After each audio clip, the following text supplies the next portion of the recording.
The rain hammered against the windshield of Hannah Collins' Honda Civic with relentless fury, each drop merging into streams that blurred the Seattle streets into watercolor smudges of neon and shadow.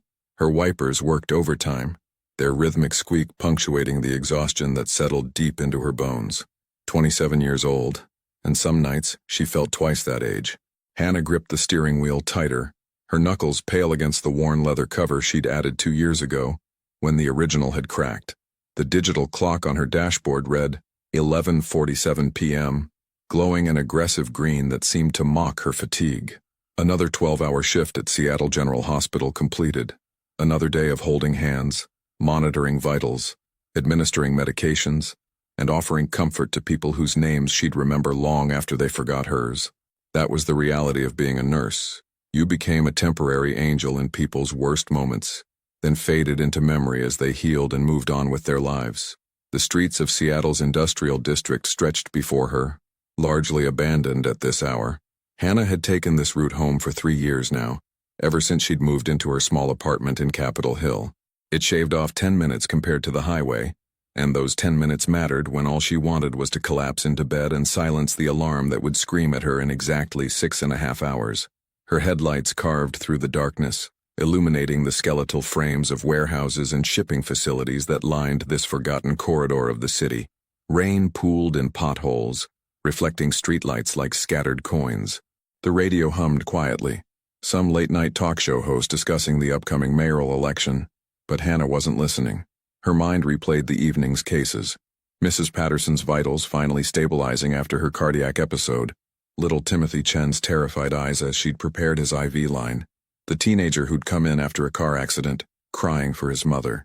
She rubbed her eyes with one hand, careful to keep her attention on the road. Coffee. She needed coffee. Or maybe just sleep. Definitely sleep. That's when her headlights caught something unusual. At first, Hannah thought it was debris, maybe trash bags dumped illegally along the roadside, but as her car approached, the shape clarified into something that made her heart lurch violently against her ribs. A person. Someone was lying on the side of the road, partially obscured by the curtain of rain, motionless against the wet pavement. "Oh God," Hannah whispered, her foot instinctively moving to the brake. Every rational thought in her mind screamed caution. This was Seattle's industrial district past midnight. This could be anything. A trap, a setup, something dangerous she should drive past and report to the authorities. Her phone sat in the cup holder ready to dial 911, but Hannah's hands were already turning the wheel, pulling her car to the shoulder. Her hazard lights blinked to life, casting rhythmic orange warnings into the rain-soaked darkness. Because beneath the fear and the exhaustion, and the very reasonable voice telling her to call for help and wait, Hannah was a nurse, and nurses didn't drive past people who needed help. She grabbed her phone anyway, keeping it clutched in one hand as she pushed open her car door.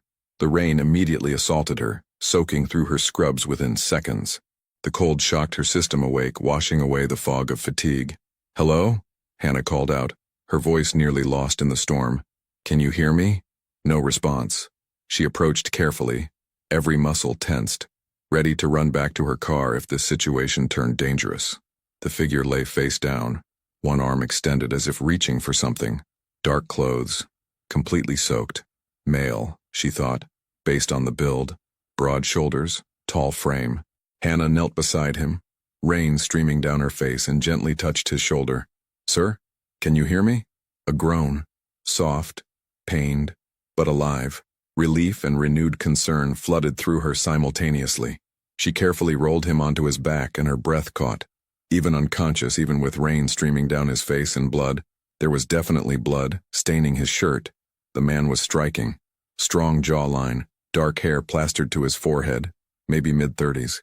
His skin was pale, too pale, and when Hannah's trained eyes scanned his body, she found the source of the blood. His left side, just below his ribs. His shirt was torn and saturated with a dark stain that rain couldn't wash away fast enough. This wasn't a simple injury, this was serious. Hannah's nurse training kicked in, overriding everything else. She pressed her fingers to his neck, feeling for a pulse. There, steady, but weak. His breathing was shallow. He was going into shock. She should call 911 right now. This man needed an ambulance, needed emergency services, needed a trauma team. Her finger hovered over the emergency call button on her phone, But something stopped her. Maybe it was the way his hand suddenly gripped her wrist, weak but urgent. Maybe it was how his eyes fluttered open for just a moment, dark and desperate, and he whispered a single word, "Please." Or maybe it was the sound of a car engine in the distance growing closer, and the way this man's entire body tensed with fear despite his weakened state. Hannah made a decision that would change everything. "Can you stand?" she asked urgently. "Can you get to my car?" He nodded, barely perceptible, and Hannah slid her arm under his shoulders. He was heavy, solid muscle, dead weight, but adrenaline gave her strength she didn't know she possessed.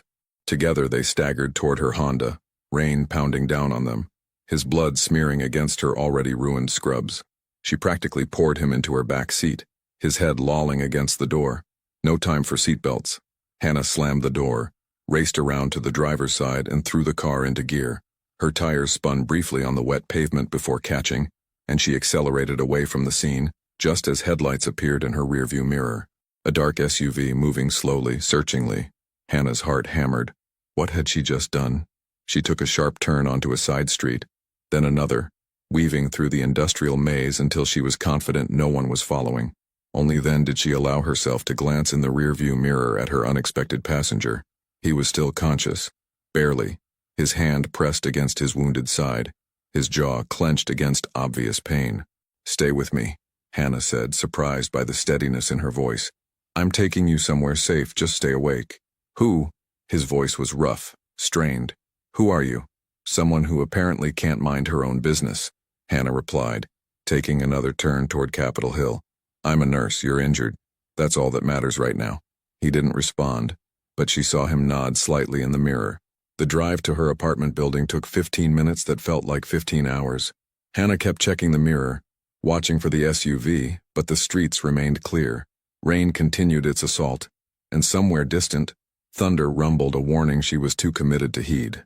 Her apartment building was a modest 3-story structure tucked between a coffee shop and a vintage bookstore, the kind of neighborhood that prided itself on being eclectic and artistic. She parked in the back lot as close to the rear entrance as possible. "We're here," she announced, killing the engine. "Can you walk?"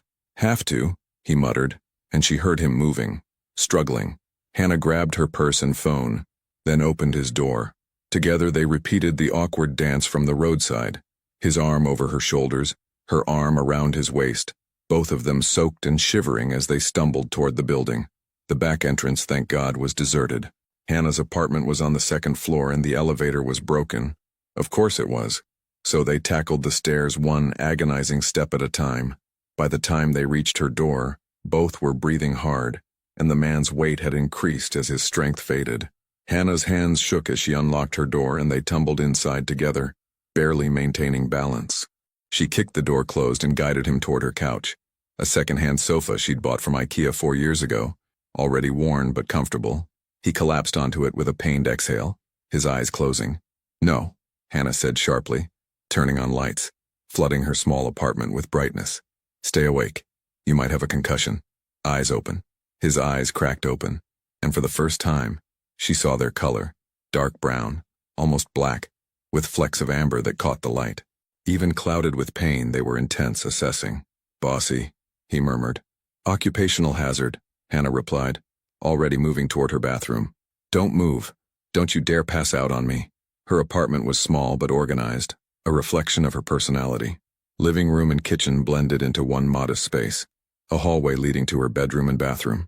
Medical textbooks lined a small shelf, plants hung by the window, and photos of her younger brother Jake smiled from frames on the wall.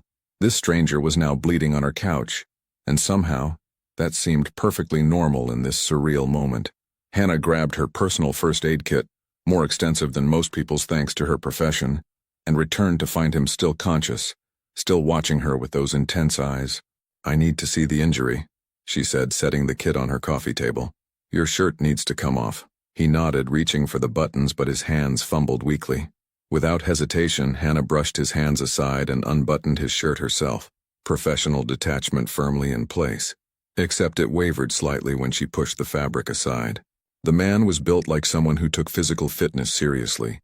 Defined muscles, broad chest, evidence of a lifestyle that demanded strength. But it was the injury that captured her attention. A deep laceration ran along his left side, just below the ribs. Clean edges. This wasn't from an accident. Someone had done this to him deliberately. Hannah's hands stilled for just a moment as the reality crashed over her. This man hadn't been in a random accident.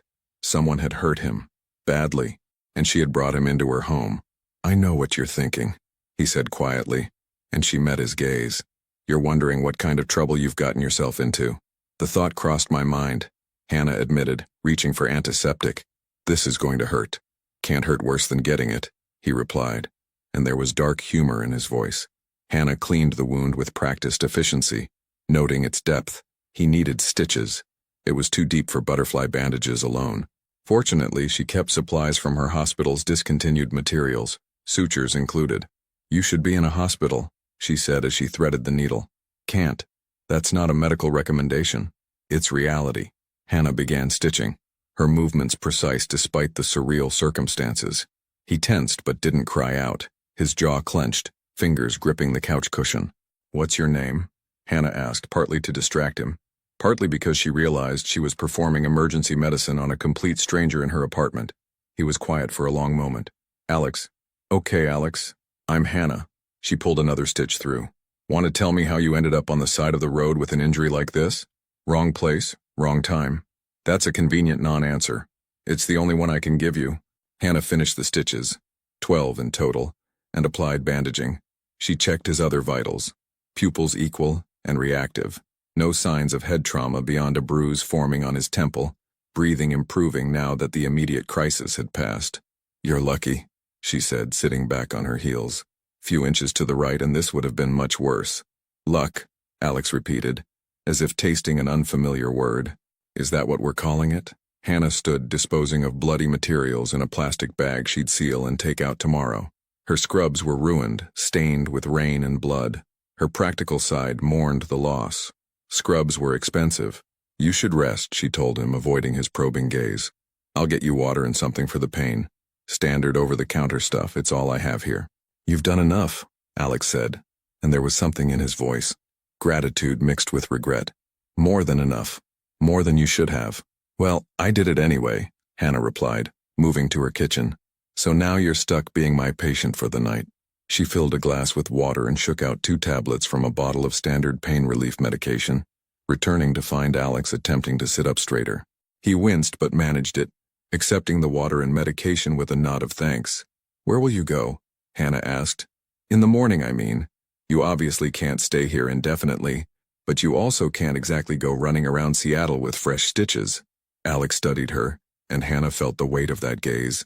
Calculating, intelligent, seeing more than she wanted him to see. "I have people," he said finally. "I can make a call in the morning. They'll pick me up. People who won't ask questions about your injury. People who already know the answers." Hannah wrapped her arms around herself, suddenly aware of how cold she was in her wet scrubs, how bizarre this entire situation had become. She should be scared. She should be demanding answers. She should be calling the police. Instead, she was standing in her living room at midnight, having just stitched up a mysterious stranger who'd probably been involved in something she really didn't want to know about. "There's a blanket in the closet by the bathroom," she said finally. "I'll get you a pillow. The couch isn't comfortable, but it'll work for tonight." "Hannah," Alex said, stopping her as she turned toward the hallway. She looked back at him. "Thank you, truly. You saved my life tonight." "I'm a nurse," Hannah replied, throat suddenly tight. "It's what I do." "No," Alex said quietly. "What you did tonight was extraordinary, and I won't forget it." Hannah didn't know how to respond to that, so she simply nodded and disappeared into the hallway. She retrieved the spare blanket and pillow from her closet, hands moving on autopilot while her mind spun with questions she was afraid to ask. When she returned, Alex had reclined against the couch, his eyes already heavy with exhaustion and the medication beginning to take effect. Hannah set the pillow and blanket within reach. "Call if you need anything," she said. "I'm a light sleeper. Occupational hazard. If you feel dizzy, nauseous, or if the pain gets worse, wake me immediately." "Understood, Nurse Collins," he murmured, and there was the ghost of a smile on his lips. Hannah hesitated at the entrance to her hallway. "How did you know my last name?" Alex's eyes opened fully, meeting hers. "Your badge.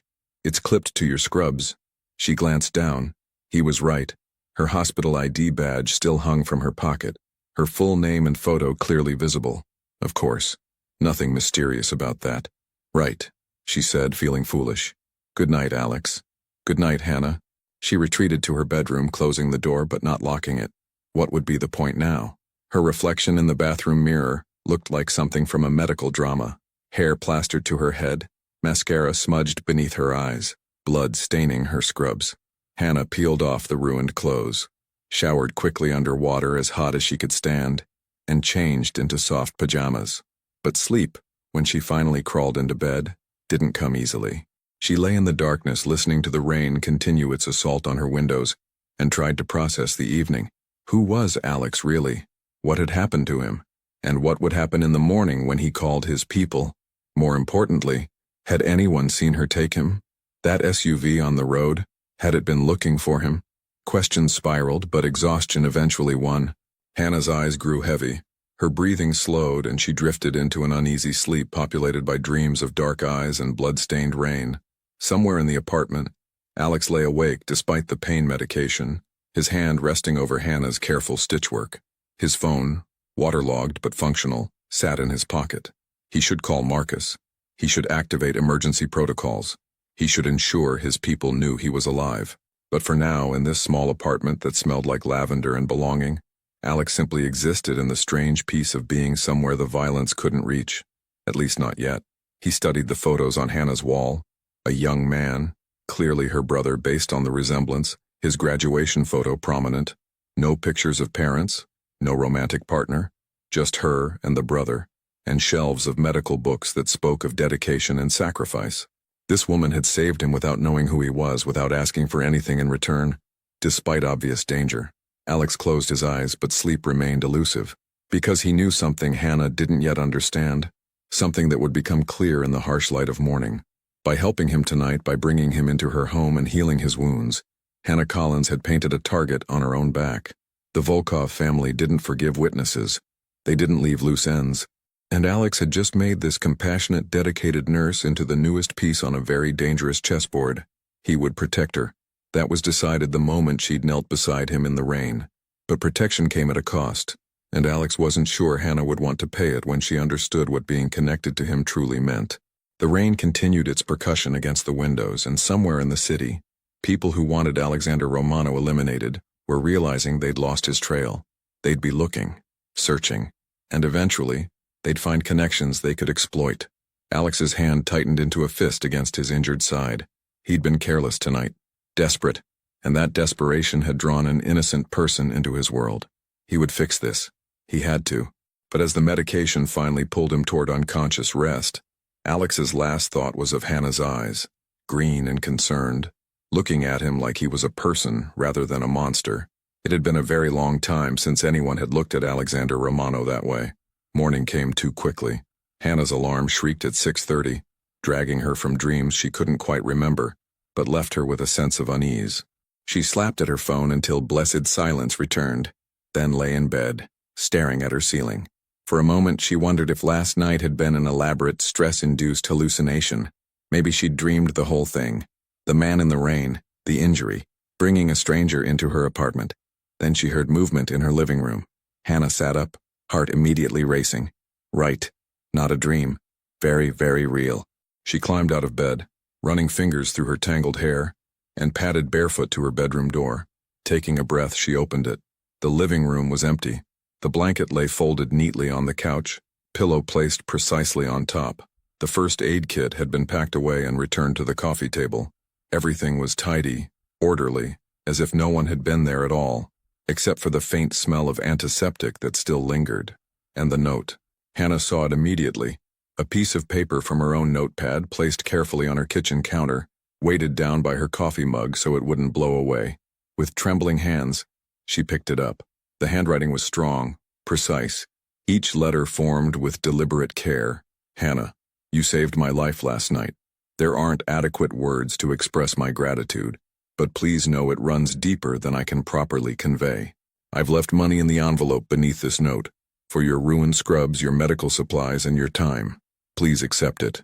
I need you to understand something important. You're in danger now, though not from me. People who want to hurt me saw you help me last night. They will try to use you to get to me. I can't let that happen. You'll be protected starting today. You won't see them, but they'll be there, keeping you safe. I know this sounds insane. I know you have no reason to trust me. But please believe that I take your safety seriously. I'm sorry for bringing trouble to your door. You deserve better than being dragged into my world. But since I can't change what's happened, I'll do everything in my power to ensure you remain safe. They know about you now. I'm sorry. Don't try to find me.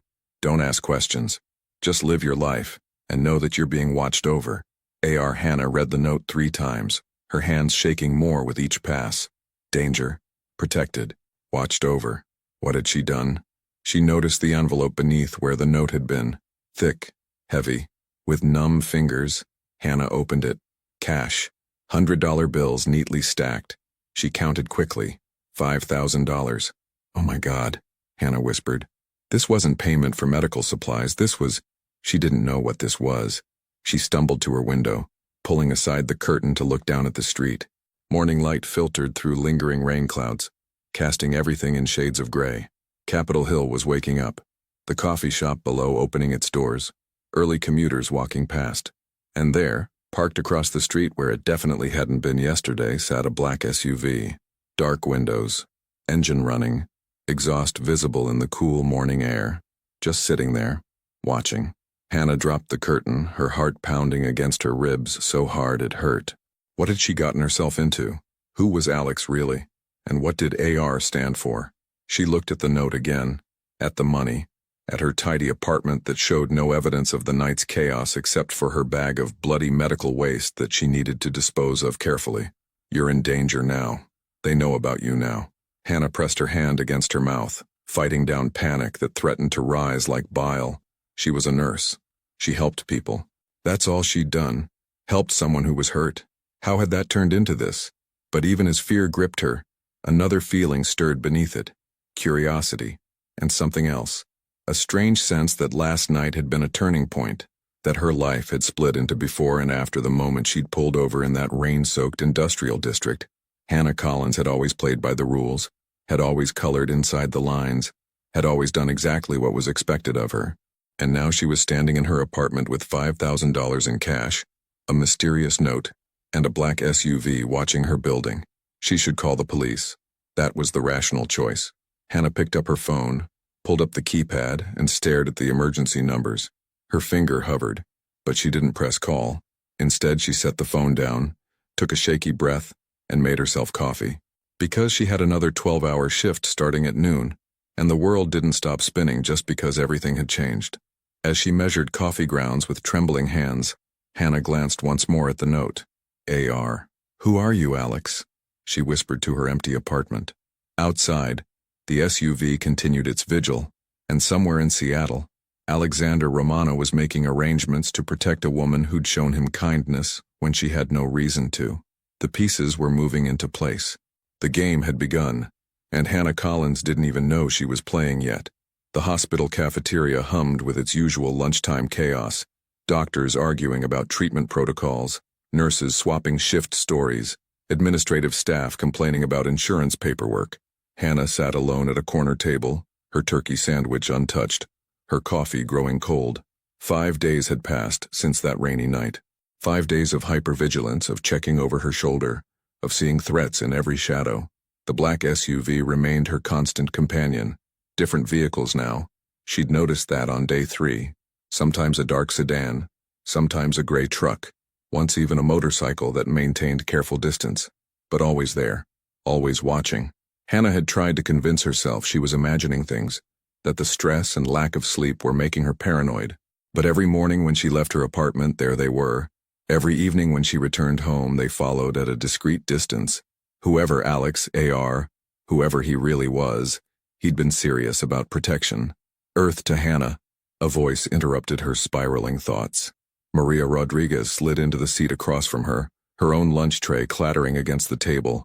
Maria was Hannah's closest friend at Seattle General, a fellow nurse with 15 years of experience, sharp wit, and an uncanny ability to read people.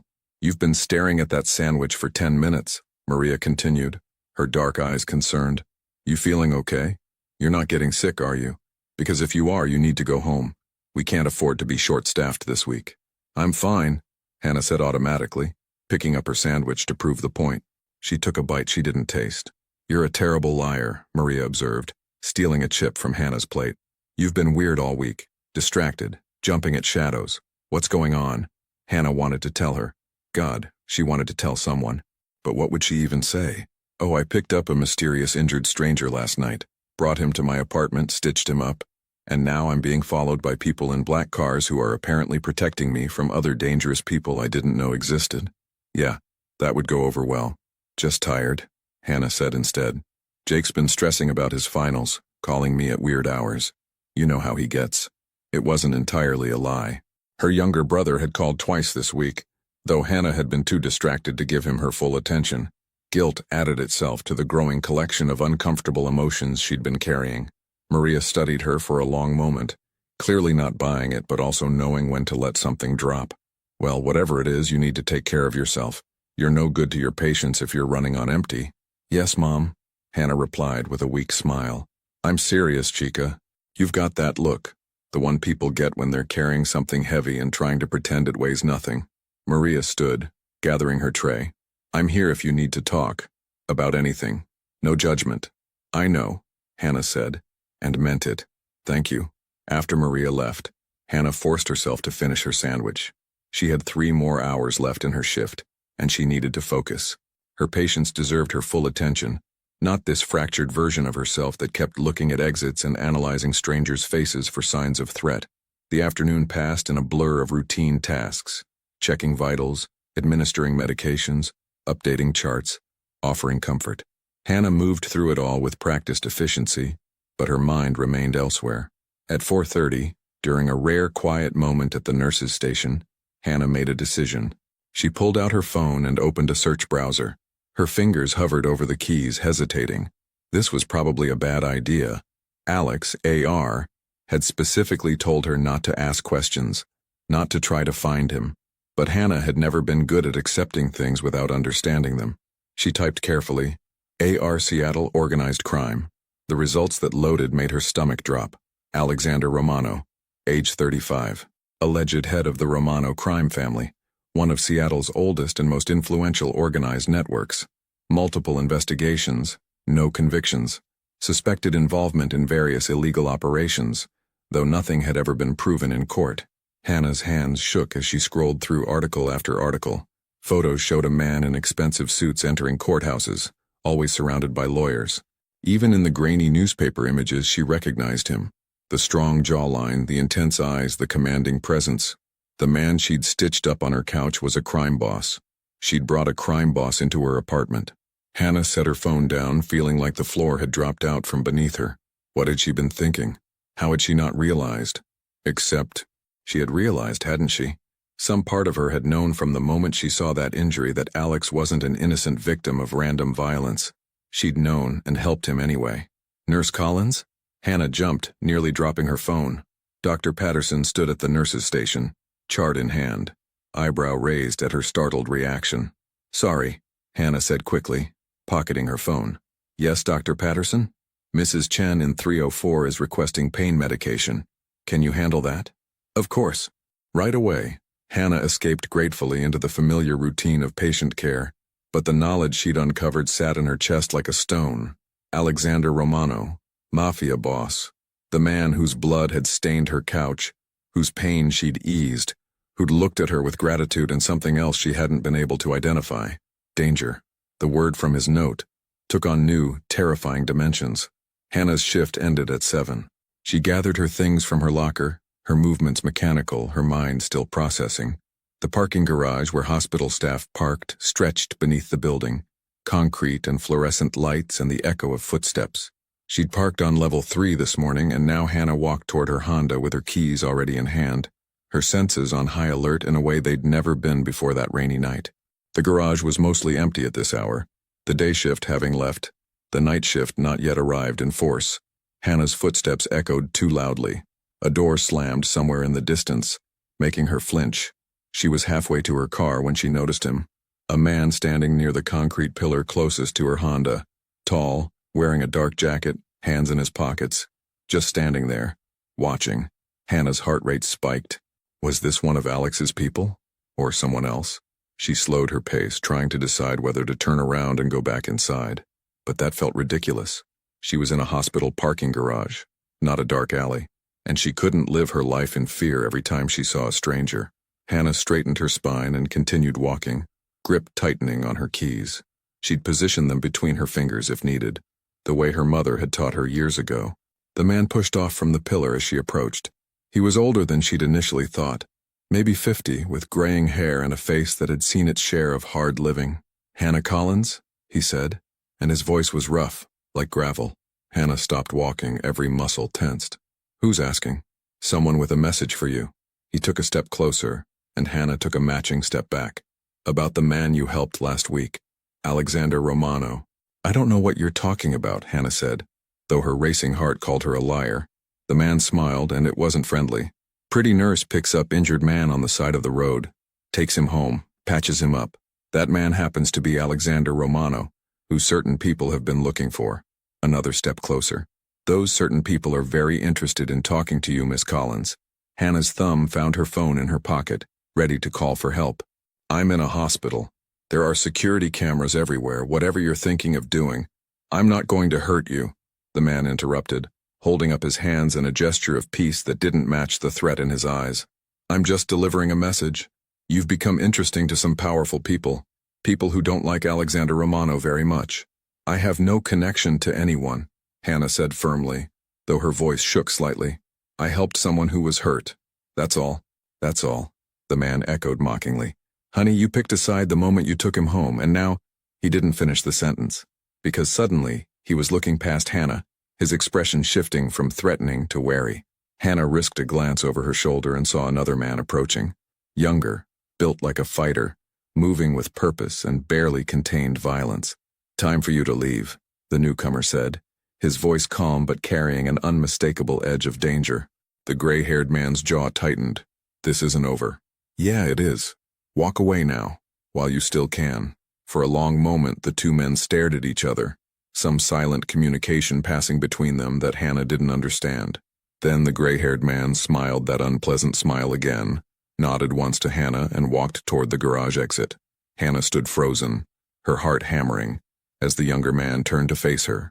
He was maybe 30, with dark hair cut short, a scar visible along his left cheekbone, and eyes that assessed her with professional detachment. "You're Marcus," Hannah said, though she didn't know how she knew. He nodded once. "Boss told me you were smart. I'm going to follow you home. Don't be alarmed by the escort." "Too late for that," Hannah muttered, but she was grateful for the protection, even if the need for it terrified her. "Who was that man?" "Nobody you need to worry about anymore," Marcus replied. "But Miss Collins, you need to be more careful. Don't work late shifts alone. Don't go anywhere isolated. If you see anything suspicious, call this number immediately." He handed her a business card, blank except for a phone number printed in simple black text. "I didn't ask for this," Hannah said, staring at the card. "I just tried to help someone." "I know," Marcus said, and there was something almost sympathetic in his expression. "But that's done now. You're in it whether you wanted to be or not.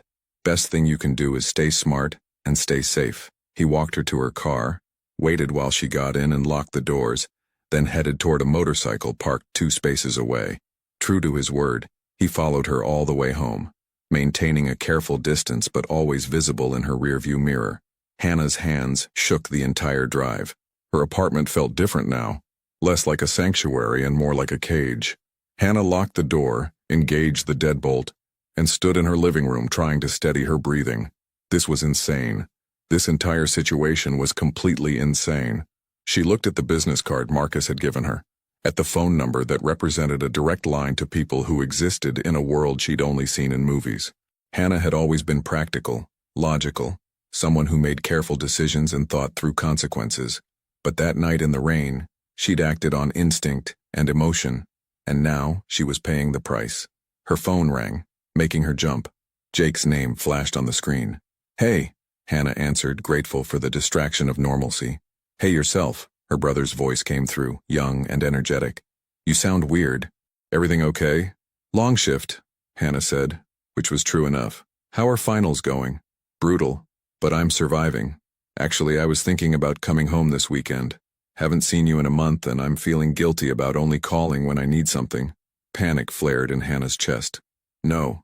Silence on the other end. Then, okay, that was a weird reaction. You don't want to see me? Of course I want to see you, Hannah said quickly, trying to moderate her tone. There's something going around the hospital. Respiratory thing, I don't want you catching it before finals. Another pause. Jake knew her too well. Hannah, what's really going on? Nothing. I promise. Just stressed about work. The lies were getting easier, which terrified her. Let's plan something for after your finals, okay? Maybe I can take a few days off and we can go somewhere. Seattle's been rainy anyway. Yeah, okay, Jake said, though he didn't sound convinced. But Hannah, you know you can tell me anything, right? I'm not a kid anymore.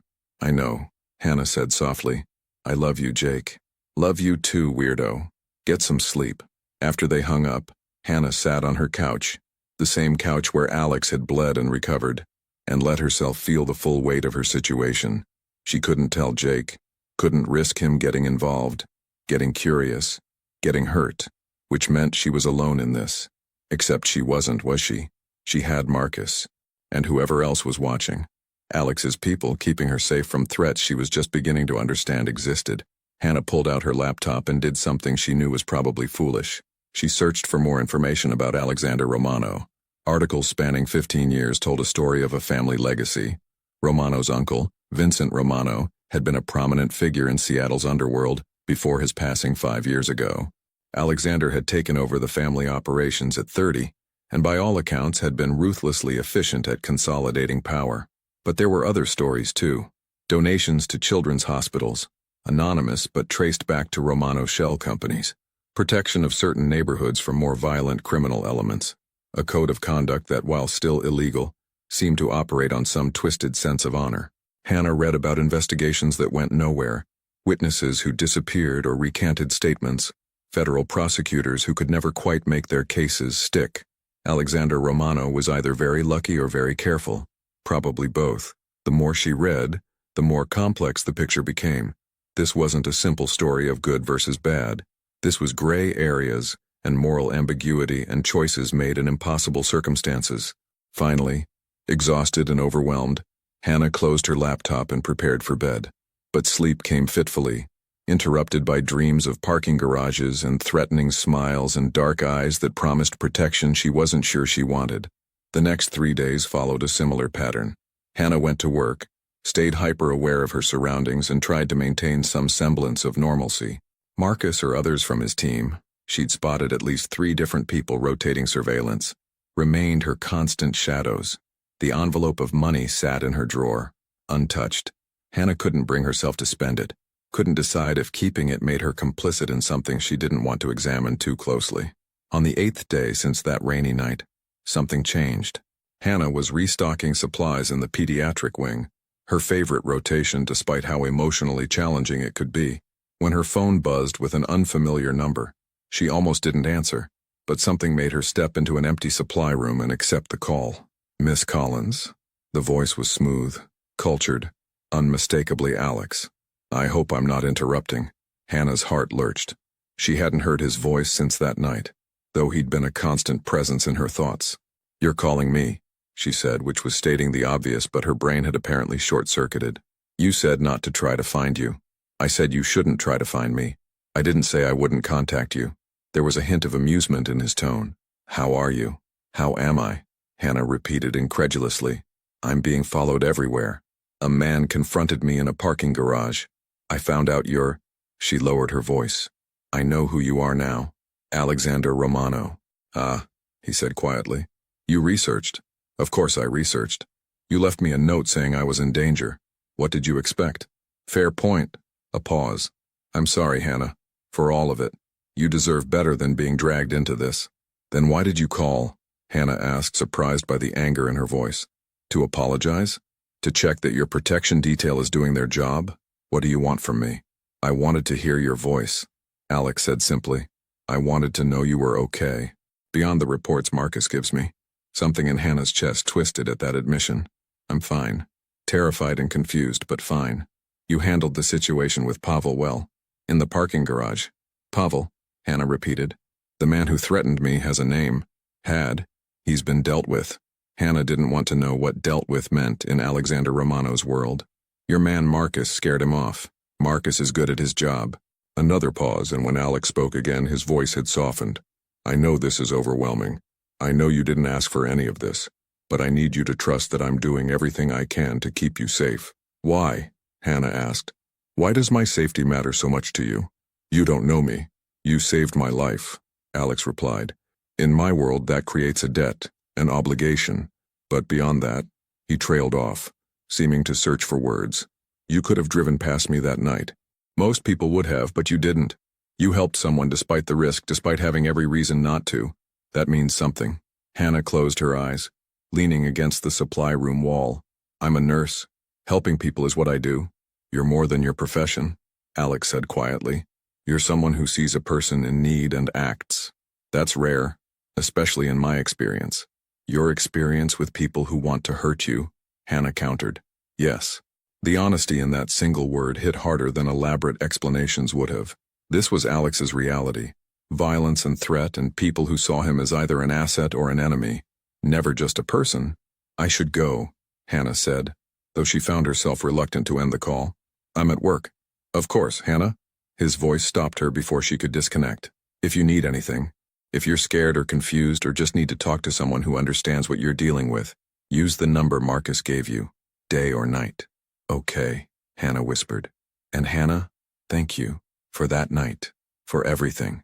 The call ended, leaving Hannah alone in the supply room with her racing thoughts and a feeling she couldn't quite name. She should hate Alexander Romano. He was everything she'd been raised to view as wrong. Someone who operated outside the law, who existed in a world of violence and moral compromise. But when she thought of him, she didn't see a crime boss. She saw the man on her couch, wounded and vulnerable, thanking her with genuine gratitude. She heard the voice on the phone, checking that she was okay, offering support despite the chaos surrounding them both. Hannah didn't know what to do with these contradictions. She returned to work, but Alex's words echoed through her mind for the rest of her shift. And that night, alone in her apartment with shadows watching her building, Hannah pulled out the business card Marcus had given her and added the number to her phone, just in case. Just because knowing she had that connection, that lifeline to someone who understood the impossible situation she'd stumbled into, made the fear a little more manageable. The city outside her window glittered with lights, and somewhere in that vast urban landscape, Alexander Romano was managing his empire and carrying the weight of protecting a woman who'd shown him unexpected kindness. Hannah fell asleep with her phone on her nightstand. The number saved, the connection established. Tomorrow would bring new challenges, new questions, new complications. But tonight, somehow, she felt a little less alone. Hannah stood at her apartment door staring at the gap where it hung slightly ajar. Her hand trembled as she gripped her keys, the metal edges biting into her palm. It was nearly 11 p.m. She'd worked a double shift covering for a sick colleague, and all she wanted was to collapse into bed. But her door was open. She knew she'd locked it this morning. She always locked it, had become obsessive about it since that night. The deadbolt, the chain, everything secured. Yet now, in the dim hallway light, she could see the door standing open just an inch. Darkness beyond. Hannah's first instinct was to run. Her second was to call the police. Her third was to look at her phone and scroll to the number Marcus had given her. She chose the third option. The call connected before the first ring finished. Miss Collins. Marcus answered immediately. What's wrong? My apartment door is open, Hannah whispered, backing away toward the stairwell. I locked it this morning. I know I locked it. Where are you right now? In the hallway. I haven't gone inside. Good. Don't. Stay where you are. I'm 3 minutes away. The line stayed connected, and Hannah could hear movement on Marcus's end. An engine starting. Traffic sounds. She pressed herself against the wall opposite her apartment door, watching it like it might attack her. Talk to me, Marcus said. Keep me updated on anything you see or hear. Nothing, Hannah replied, her voice shaking. It's just open, dark inside. Anyone else in the hallway with you? Hannah looked both directions. The corridor stretched empty in both directions, fluorescent lights humming overhead. No, it's just me. Okay. I need you to go back downstairs. Wait in the lobby where there are people. I'll be there in 2 minutes. Hannah wanted to argue, wanted to know what was happening, but the professional calm in Marcus's voice convinced her to obey. She hurried toward the stairwell, her footsteps echoing too loudly, and descended to the lobby. Mrs. Chen from the first floor sat reading a magazine near the mailboxes. The sight of her, so normal, so ordinary, made Hannah's fear feel both more real and more absurd. "Hannah, dear." Mrs. Chen looked up with a smile. "Working late again?" "Yes," Hannah managed, trying to keep her voice steady. "You know how it is." She positioned herself where she could see the front entrance. Phone still pressed to her ear. Marcus's presence on the other end, an anchor in the chaos. True to his word, Marcus appeared exactly 2 minutes later, moving through the entrance with purpose. He wore dark jeans and a leather jacket, and something about the way he moved made Hannah think of coiled violence waiting to be released. He crossed directly to her. "Stay here," he said quietly, then headed for the stairs. Hannah watched him disappear, feeling helpless and frightened and angry at herself for both. Mrs. Chen had returned to her magazine, oblivious to the drama unfolding. 5 minutes felt like 5 hours. Then Marcus reappeared, his expression grim. "Someone's been inside," he said without preamble. "Nothing's damaged, nothing's taken that I can see, but someone was definitely there." "How do you know?" Hannah asked, though she believed him. "Professional tells. Small things moved. Your laptop was closed when you left, yes?" Hannah nodded. "It's open now. Coffee table books rearranged. Someone searched your place trying to make it look like they didn't." Hannah felt violation wash over her like ice water. Her home, her safe space, had been invaded. What were they looking for? Information, connections to the boss, anything they could use. Marcus studied her carefully. "You need to come with me. You can't stay here tonight." "Where?" "Somewhere safe. Somewhere they won't find you."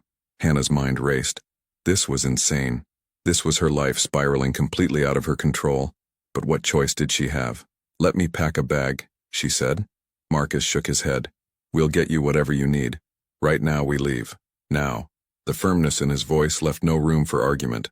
Hannah followed him out to his motorcycle, a sleek black machine that looked expensive and dangerous, and accepted the helmet he handed her. "Hold on tight," Marcus instructed. "And trust me." Hannah climbed on behind him, wrapping her arms around his waist, and tried not to think about how surreal this moment was.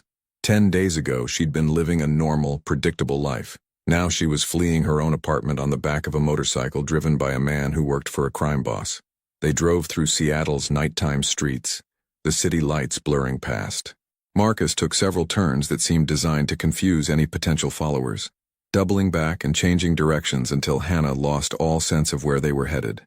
Finally, they pulled into an underground parking garage attached to a high-rise building in downtown Seattle. Marcus parked, helped Hannah off the motorcycle, and led her to a private elevator that required a key card to access. The elevator climbed silently, and Hannah watched the numbers increase. 10, 15, 20, 25, 30. Finally, it stopped at the penthouse level. The doors opened directly into an apartment that made Hannah's breath catch. Floor-to-ceiling windows offered panoramic views of Seattle's skyline. The city spread out below like scattered diamonds. The space was modern and minimalist. Leather furniture, dark wood, expensive art on the walls. And standing by the windows, silhouetted against the city lights, was Alexander Romano. He turned as they entered, and Hannah's heart did something complicated in her chest. He looked different than that night. Healthy, strong, wearing dark slacks and a white shirt with the sleeves rolled to his elbows. But his eyes were the same. Intense, intelligent, and currently focused entirely on her. "Hannah," he said, and his voice carried relief and concern in equal measure. "Are you all right?" "No," Hannah replied honestly, finding her voice. "I'm not all right. Someone broke into my home. I can't stay in my own apartment. My entire life has been turned upside down, so no, I'm definitely not all right." Marcus cleared his throat. "I'll be outside if you need me, boss." He disappeared back into the elevator, leaving Hannah alone with Alex. For a long moment, they simply looked at each other. Hannah felt the weight of everything unsaid between them. The violence of his world, the innocence of hers, the impossible collision that had brought them together. "I'm sorry," Alex said finally, moving closer but maintaining careful distance. "I knew this might happen. I tried to prevent it. But the Volkov family—" "The who?" Hannah interrupted. "Sit down." Alex gestured to the leather sofa. "Please. You deserve explanations. Real ones this time." Hannah sat, her body exhausted from the double shift and the adrenaline crash. Alex took a seat across from her, not on the couch but in a chair, as if recognizing she needed space. "The Volkov family," he began, "is another organization in Seattle. Russian roots, very traditional in their methods, and currently my primary competition for territory and influence. Territory, Hannah repeated, like in the movies. A ghost of a smile touched Alex's lips. Unfortunately, yes, like in the movies, except the consequences are very real. He leaned forward, elbows on his knees. 3 weeks ago, I discovered that someone in my organization was feeding information to the Volkovs. I went to confront them personally, which was foolish, I know that now, and walked into a trap. The night I found you, Hannah said. Yes, they wanted to send a message to my people, wanted to eliminate me and create chaos in my organization. His jaw tightened. They would have succeeded if you hadn't come along. Hannah processed this. So when they saw me help you, they saw an opportunity, a weakness they could exploit. You became leverage, someone they could use to get to me. Alex's eyes held hers. Hannah, I need you to understand something. In my world, showing care for someone makes them a target. By protecting you, I'm confirming their suspicion that you matter to me. But if I don't protect you, they'll hurt you to prove a point. This is insane, Hannah whispered. I know. I'm a nurse. I help people. That's all I did. I helped someone who was hurt. I know, Alex repeated, and there was pain in his voice now. You did nothing wrong. You did something remarkable, actually. But my world doesn't care about intentions. It only cares about leverage and power and control. Hannah stood, moving to the windows, needing to put distance between them while she thought. The city sprawled below, millions of people living normal lives, unaware of the shadowy world operating beneath the surface. Tell me everything, she said without turning around. No more secrets, no more cryptic warnings. If I'm in this, I deserve to know exactly what this is.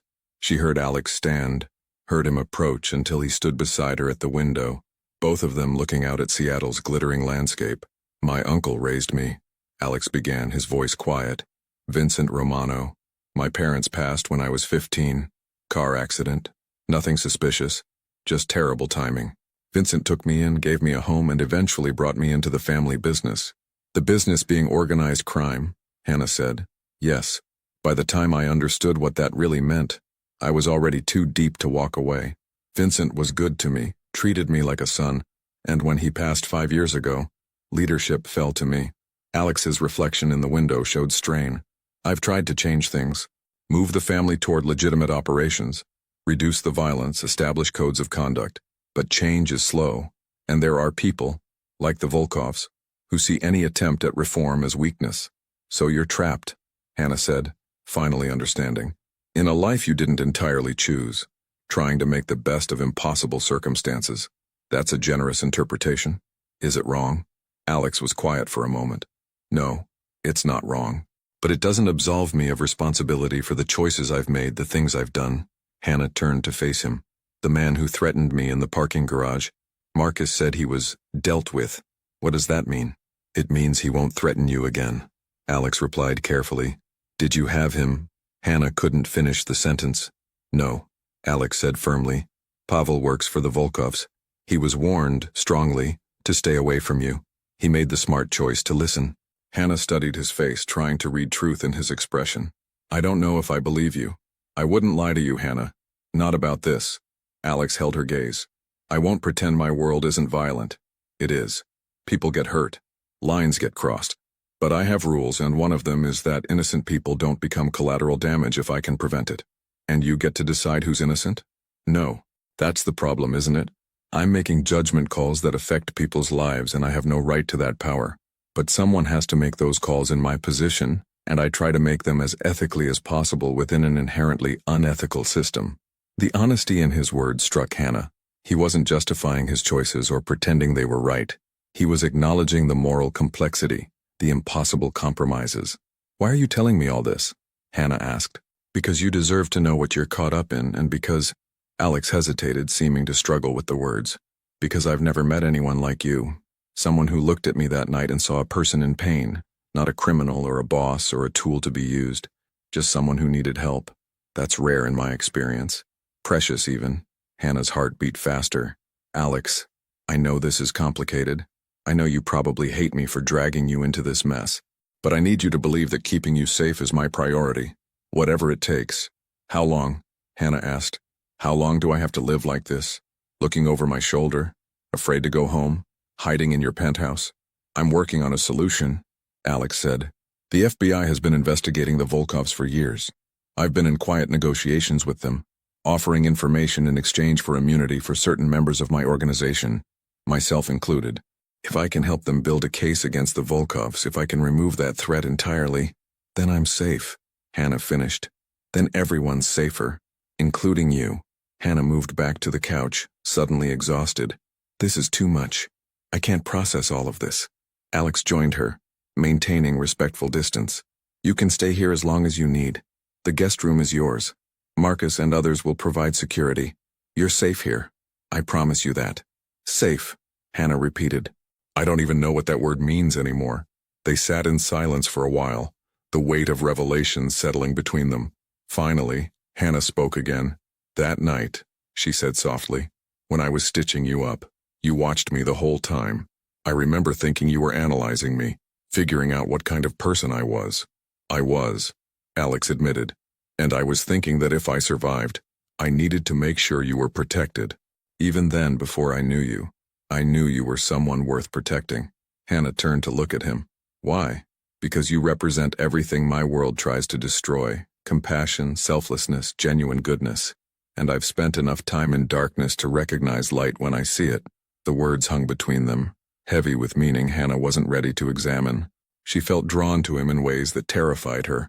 Not just physical attraction, though that was undeniably present, but something deeper. Recognition, maybe. Understanding. I should sleep, Hannah said, breaking the moment. It's been a very long day. Alex stood immediately. Of course, the guest room is down the hall, second door on the right. There are clothes in the closet. My assistant keeps emergency supplies. Nothing will fit perfectly, but it'll work for tonight. Tomorrow we'll get you whatever you need. Hannah stood, wavering slightly from exhaustion. Alex reached out instinctively to steady her, his hand on her elbow, and the touch sent electricity through her entire arm. Their eyes met, and Hannah saw her own confusion and attraction reflected in his dark gaze. Thank you, she whispered, for being honest, for protecting me. Even though this is all insane. You're welcome, Alex replied. And Hannah, I meant what I said in my note. I'm sorry this happened to you. You deserve better. Maybe, Hannah said, but maybe some things happen for reasons we don't understand yet.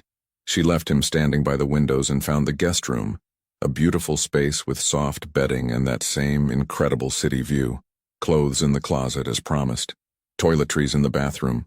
Hannah changed into borrowed pajamas that smelled faintly of expensive detergent and crawled into bed. The sheets were soft, the mattress perfect, but sleep didn't come easily. Her mind replayed everything Alex had told her: the Volkov family, the FBI negotiations, his attempts to reform his organization, his trapped circumstances, and underneath it all, the way he'd looked at her, like she was precious, like she mattered. Hannah didn't know what to do with any of this. Didn't know how to reconcile the attraction she felt with the reality of who Alex was and what he represented. But as she finally drifted toward sleep, one thought remained clear. Her life had changed irrevocably that rainy night. There was no going back to who she'd been before. She could only move forward into whatever came next.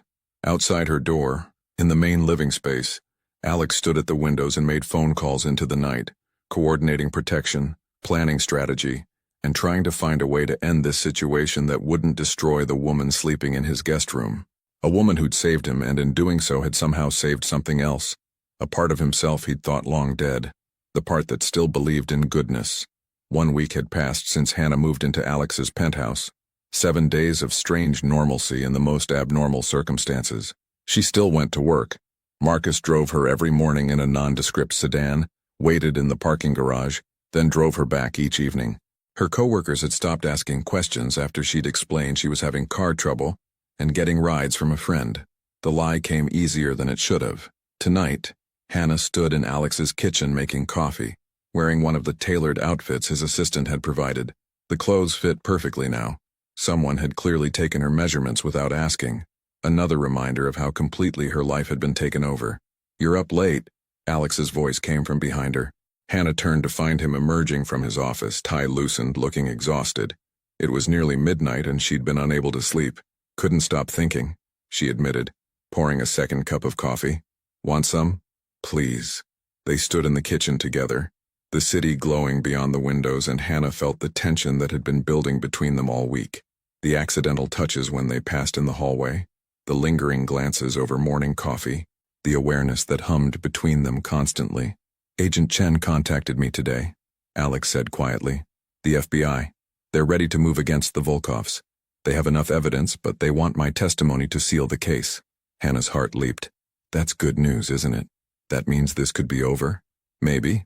If everything goes perfectly. If the Volkovs don't retaliate first."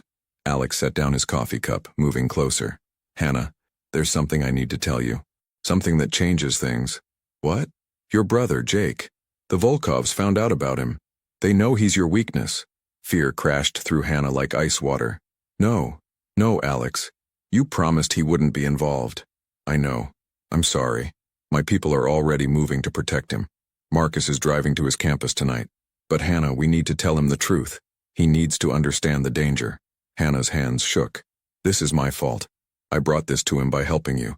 "No," Alex said firmly, reaching for her hands. "This is my fault, all of it. But I swear to you I will protect him, whatever it takes." The touch of his hands steadied her, and Hannah looked up into his eyes. "Why do you care so much? About me? About Jake?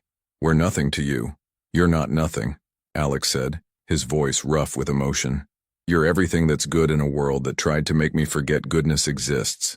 And He stopped, seeming to struggle with the words. "You what?" Hannah whispered. "I care about you. More than I should. More than is wise or safe or reasonable." His thumb traced circles on her palm. "I should let you go. Back to your life. Away from all this. But I can't. God help me, Hannah. I can't." "I don't want you to," Hannah heard herself say. The admission hung between them, heavy with consequences neither had fully considered. Then Alex was pulling her closer, and Hannah was rising on her toes, and their lips met in a kiss that felt like falling and flying simultaneously. It was desperate and careful all at once. Alex's hand cradling the back of her head, Hannah's fingers gripping his shirt, both of them pouring weeks of tension and fear and impossible attraction into this single moment. When they finally broke apart, both breathing hard, Alex rested his forehead against hers. "This complicates everything," he murmured. "I know," Hannah replied. "You should hate me." "I know that too." Before either could say more, the elevator dinged. Marcus's emergency code. He burst into the penthouse, his face grim. "Boss," he said urgently. "It's Jake. The Volkovs got to him first. They're holding him at the warehouse on Pier 27. They're demanding a meeting. You for the kid." Hannah's world tilted. "No. Oh God, no." Alex's entire demeanor changed. The vulnerability gone, replaced by cold calculation. "How many?" "At least 6 we can see. Dmitry Volkov himself is there. He wants to end this tonight. Then we end it," Alex said, already moving toward his office. "Call Chen. Tell her it's happening now." "Hannah," he turned back to her. "I'm coming with you," Hannah said, her voice stronger than she felt. "He's my brother." "Hannah, it's too dangerous." "I'm coming," she repeated. "You don't get to protect me from this, not when it's Jake." Alex studied her face, then nodded once. "Okay, but you stay in the car with Marcus until I say otherwise. Understood?" Hannah nodded, fear and determination warring inside her. Within minutes, they were moving. 3 cars full of Alex's people, coordinating with FBI agents, racing through Seattle's nighttime streets toward the waterfront. Hannah sat in the back of Marcus's car, her hands clasped so tightly her knuckles were white. Alex was in the lead vehicle, already planning, strategizing, preparing for whatever came next. "He'll get your brother back," Marcus said quietly. "The boss doesn't fail when it matters." Hannah hoped he was right, because if anything happened to Jake, if her brother paid the price for her compassion that rainy night, she didn't know how she'd survive it. The warehouse district loomed ahead, dark and industrial and threatening. Hannah's phone buzzed. A text from Alex. "Stay safe. Trust me. This ends tonight." She looked out at the approaching confrontation and sent a silent prayer into the universe. For Jake's safety, for Alex's plan to work, for all of them to survive whatever came next. The cars pulled into position, and Hannah's heart hammered as Alex emerged, walking toward the warehouse with the confidence of someone who'd faced danger countless times before. But this time was different. This time, people Hannah loved were at risk. And as the warehouse doors opened to reveal her terrified brother and the men holding him, Hannah understood that some lines, once crossed, changed everything forever. The warehouse reeked of salt water and rust. Hannah watched from Marcus's car as Alex approached the entrance, his silhouette backlit by the harsh industrial lights. Her brother Jake stood in the center of the space, surrounded by 6 men, looking terrified, but unharmed. "I can't just sit here," Hannah whispered, her hand on the door handle. Marcus's hand shot out, gripping her wrist. "You promised the boss you'd wait." That was before I saw Jake's face. The standoff seemed frozen in time, Alex moving forward with calculated calm, the Volkov men positioned strategically, and somewhere in the shadows, FBI agents waiting for their moment. Then everything erupted at once.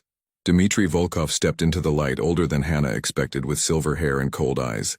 "Romano, you brought friends. How disappointing." "Let the boy go," Alex said, his voice carrying across the space. "This is between us. The boy is leverage. His sister saved your life. Now she'll watch you give yours for his." But Alex smiled, sharp and dangerous.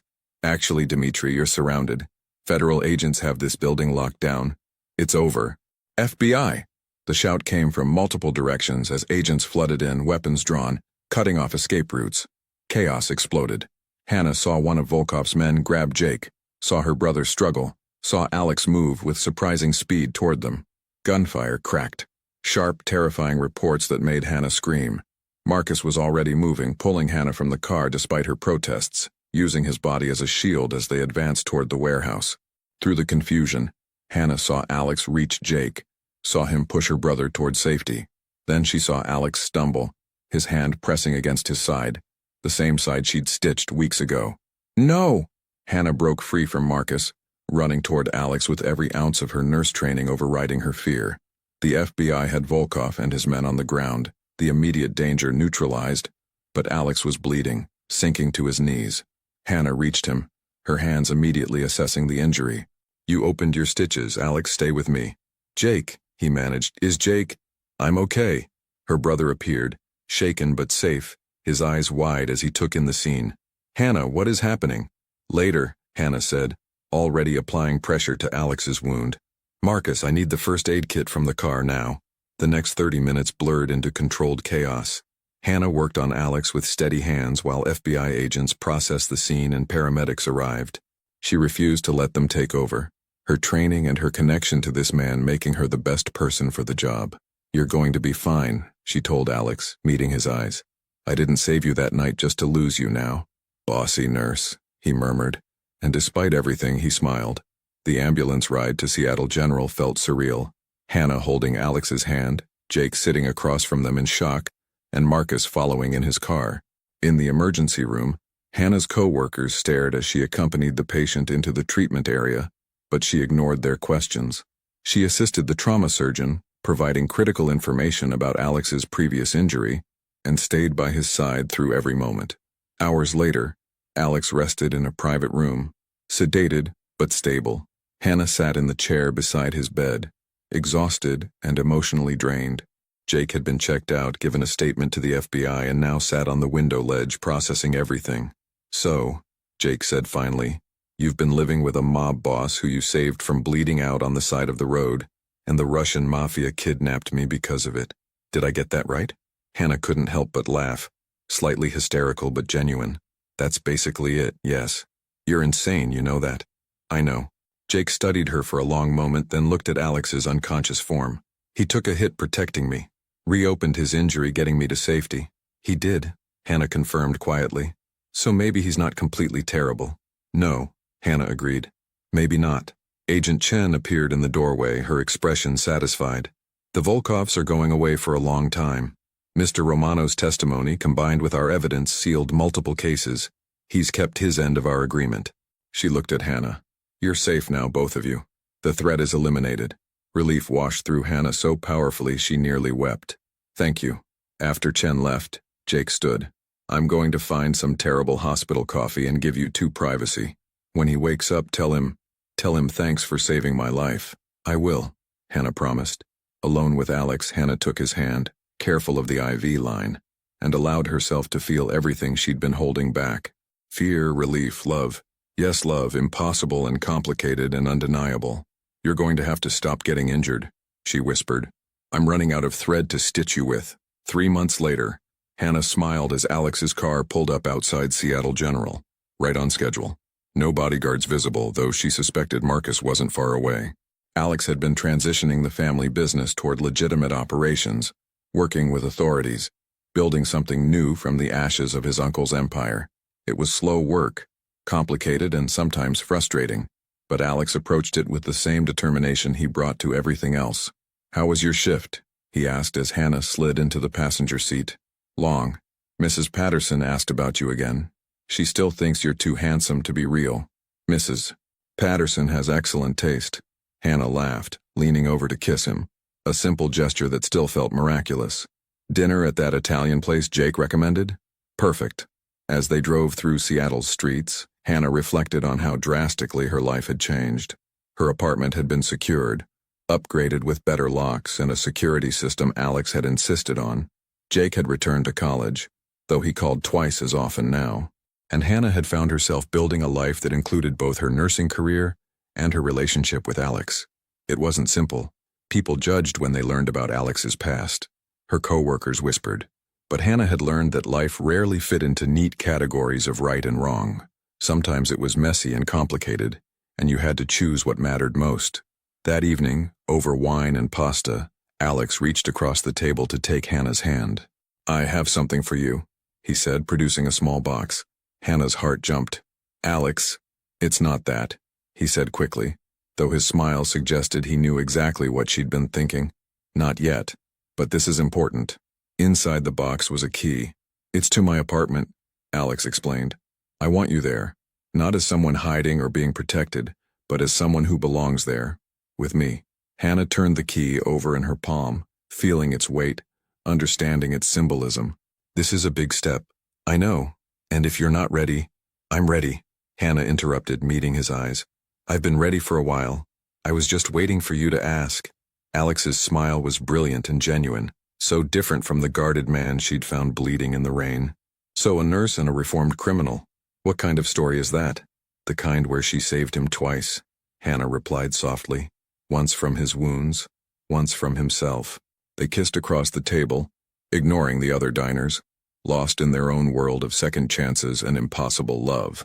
Outside, Seattle continued its endless rhythm, and somewhere in the city, lives intersected in ways both ordinary and extraordinary. Hannah had learned that saving someone could mean more than healing their body.